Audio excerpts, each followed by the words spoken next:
Tunnelling क्या होती है? सबसे बेसिक और सबसे ज़्यादा प्रॉब्लमैटिक टॉपिक है ये कि टनलिंग क्या होती है। आप ये मैंने ये एक सैम्पल कैनल बनाई थी जस्ट बिकॉज़ आपको एक्सप्लेन करने के लिए कि टनलिंग क्या होती है, मैं वो एक्सप्लेन करना चाहती थी आपको। तो फर्स्ट ऑफ ऑल मैं 3-4 पॉइंट्स हैं जिसकी वजह से टनलिंग होती है। फर्स्ट आप फॉरमोस्ट कि आपका जो विक है उसकी प्लेसमेंट सेंटर में नहीं है, वो बिल्कुल सही नहीं है, इसलिए आपको टनलिंग की प्रॉब्लम आती है। व्हेनेवर आप कोई कैनल प्रिपेयर करते हो या किसी को सेंड करते हो तो ये एक प्रॉब्लम होती है। तो जो आपका प्लेसमेंट है ना, आप ये देख रहे हो, ये विक का जो प्लेसमेंट है ना, ये सेंटर में अलाइन नहीं है, आप देख रहे हो। हाँ, सेंटर में अलाइन नहीं है बिकॉज कि या इसके दो रीजंस हो सकते हैं।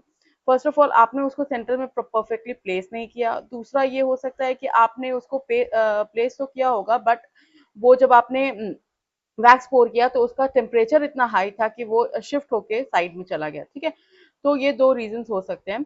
और सेकेंड, टनलिंग ना होने का एक और आपको मैं क्राइटेरिया बताती हूँ कि आप कॉटन विक यूज करेंगे तो टनलिंग की प्रॉब्लम नहीं होती, वो हम बाद में बात करेंगे। फर्स्ट ऑफ ऑल टनलिंग होती क्यों है, हम उस बारे में बात करेंगे। तो ये आप देख रहे हो साइड में हो गया है, जिसकी वजह से जब आप कैनल बर्न हुई ना तो यहाँ पे ही हीट प्रोड्यूस हुई, जिसकी वजह से इतना ही पार्ट आपका कैनल का मेल्ट हुआ और ये साइड के जो पार्ट है वो बिल्कुल मेल्ट नहीं हुए। और जो यहाँ पे मेल्ट हुआ ना वो इस साइड में ही सारा कलेक्ट हो गया, विच इज वाई ये बिल्कुल बीच से ही डिप आया है एंड ये साइड साइड से लेयर बिल्कुल इंटैक्ट है।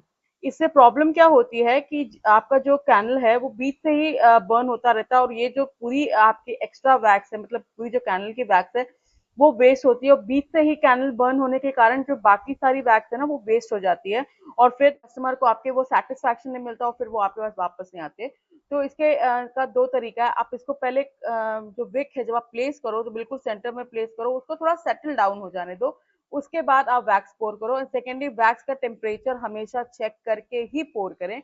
65 to 70 डिग्रीज होना चाहिए सोया वैक्स का, उस टेम्परेचर पे ही आप पोर करो तो आपका वैक्स का जो ये विक है वो कभी भी आपके कैन का विक वो साइड में शिफ्ट नहीं होगा।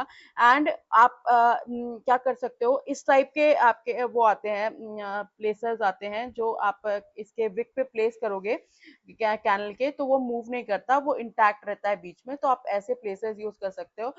ये इजीली आपको कहीं भी मिल जाएगा लोकल मार्केट में या आप अमेजोन वगैरह पे ट्राई कर सकते हो। तो आप ये प्लेस करोगे तो विक जो आपकी है वो बिल्कुल बीचों बीच रहेगी और ये जो आप जब आपकी विक सेंटर में अलाइन रहेगी तो ये कभी भी टनलिंग की प्रॉब्लम नहीं आएगी। तो दूसरा मेजर पॉइंट है कि आप वैक्स का टेम्परेचर हमेशा सही रखो तो टनलिंग की प्रॉब्लम कभी भी नहीं आएगी, आपकी फ्रॉस्टिंग की प्रॉब्लम नहीं आएगी, वो हम बाद में डिस्कस करेंगे बट आज टनलिंग टॉपिक है। तो ये रीजन है कि आपकी टनलिंग क्यों होती है। तो ये सारे पॉइंट्स अगर आप ध्यान में रखोगे तो आपको टनलिंग की प्रॉब्लम कभी भी नहीं आएगी और आपके जो क्लाइंट्स है वो आपसे कभी शिकायत नहीं करेंगे कि आपके कैनल अच्छे नहीं है या उसमें टनलिंग आ रही है या ऐसा कुछ हो रहा है। तो ये था टनलिंग का टॉपिक और आप मुझे जरूर बताएं कि आपको और क्या देखना है, क्या देखना चाहते हो आप, क्या कौन से टॉपिक पे वीडियो देखना चाहते हो, मैं उस पर एक डिटेल वीडियो बनाऊंगी। तो आप कमेंट सेक्शन में जरूर बताएं और मेरा चैनल सब्सक्राइब करके जाएं ताकि आपको ऐसी वीडियो की नोटिफिकेशन मिलती रहे और आप कुछ भी ना मिस करें और हमसे सीख के अपना बिजनेस स्टार्ट करें। तो जरूर बताना कि आपको ये वीडियो कैसी लगी। Bye bye.